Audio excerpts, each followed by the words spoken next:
Wolf What's HunterZ. up, guys? We have a reaction video for all of you.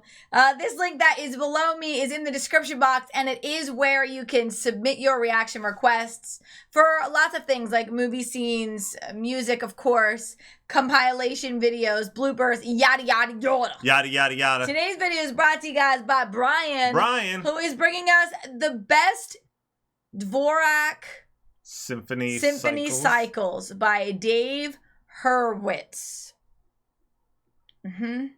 Hopefully that's right. Brian says, "Hi, Travis and Susie.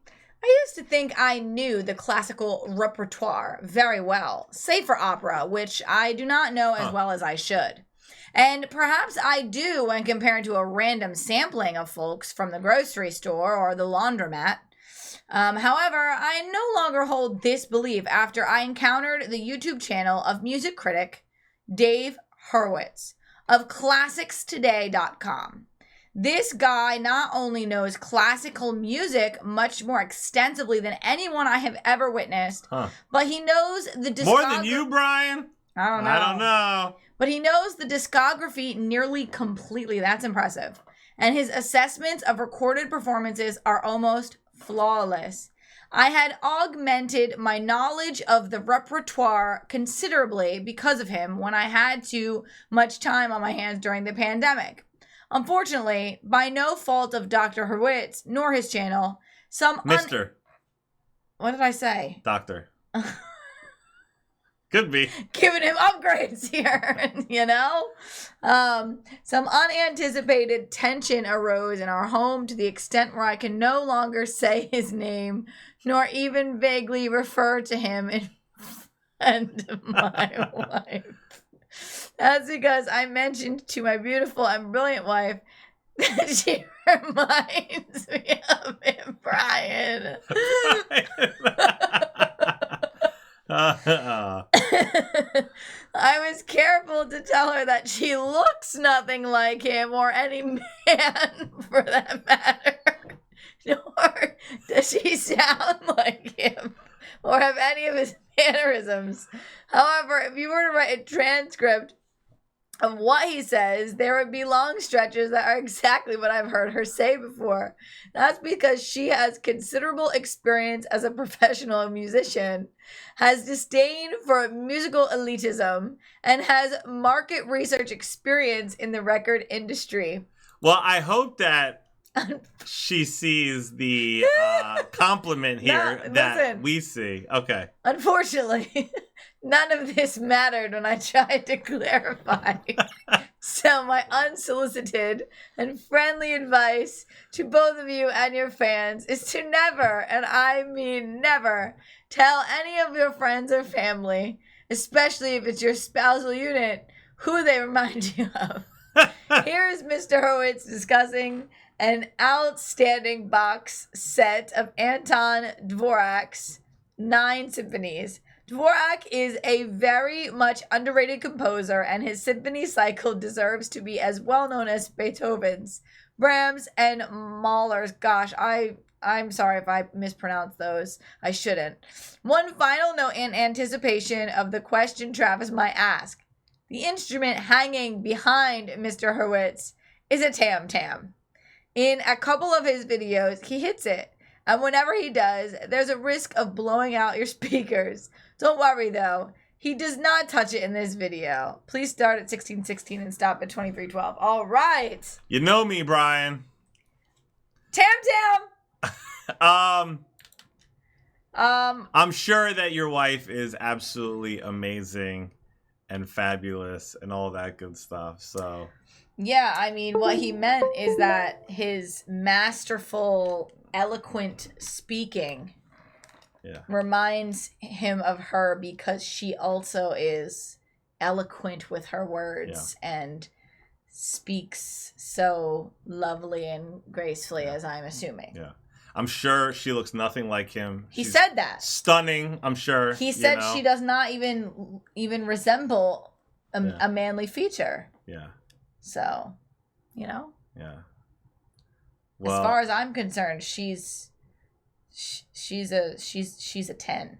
Well, yeah. Of course. Yeah. A 10. A 10.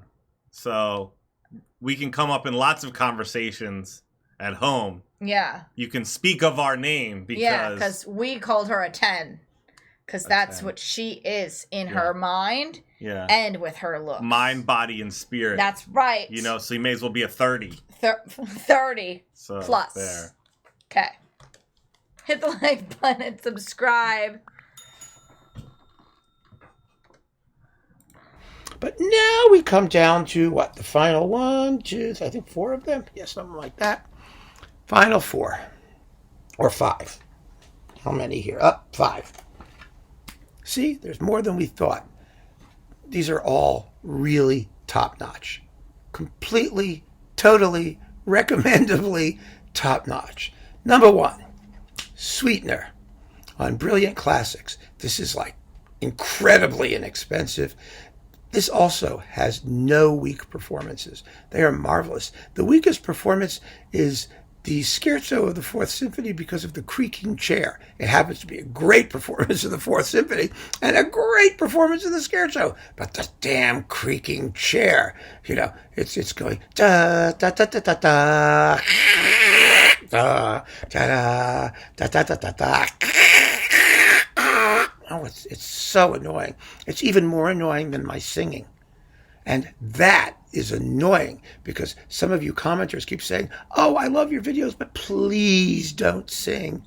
Ha! Fat chance of that, suckers. Anyway. I love him. And you know what? The chair made it onto YouTube. The chair made it. That chair is famous. The chair is now famous. The chair has a voice. The chair, you know, the chair has some kind of publicity. Boom. Might be negative publicity, but it's publicity nonetheless. Bad publicity can be better than no publicity. If what you're after is, in fact, publicity. That's true. You know, but if you're after excellence, then perhaps negative publicity Maybe the chair should be on the next cover of the album. It should be called The Chair. The Chair. That, you know? Yeah. Featuring the chair. It's a feature.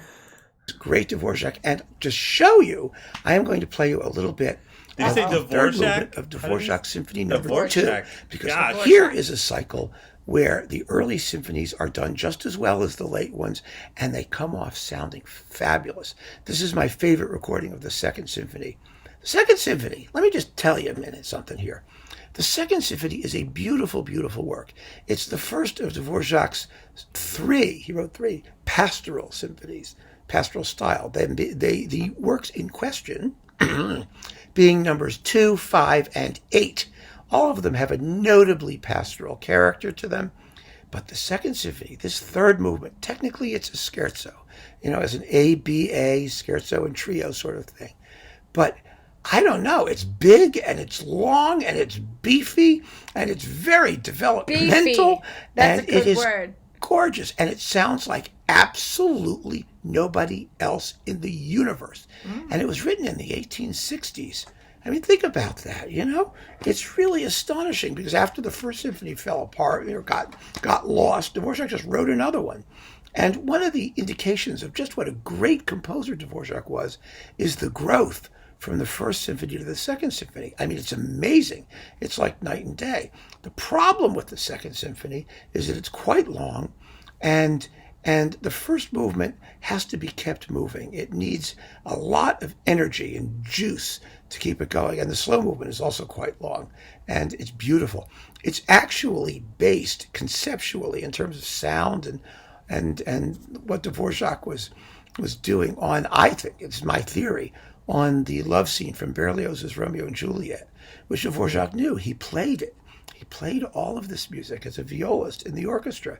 And, you know, people have not paid sufficient attention to the music that he learned as a violist in the opera pit, in the orchestra. I mean, in his operas, you can hear the influences pretty clearly of Verdi and other composers, but in the symphonies as well. And it reminds me very much of the love scene from Romeo and Juliet. It's a very beautiful movement. But this scherzo, this scherzo, I listened to it separately. It is so beautiful. I'm going to play you a good chunk of it, a good 2 and a bit minutes, so that you can hear it for yourself. Because if you don't know this, you don't know Dvorak. And this tells us that the composer we know and love, even if he wasn't as formally polished as he later became, he was there. He was there from the beginning. And the music proves it. It's there. And here it is. Third movement. Symphony Sometimes number there's 2. something good about the rawness.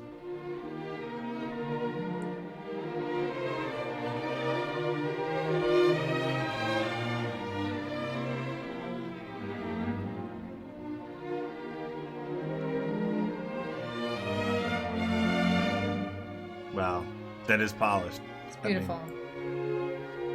I mean, this is the raw one, right? This is the raw one, or is the polished one? It sounds good to me. That's me. Beautiful. I don't know. I really like the it. Sounds so clean. Yeah. All right.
I love that build. There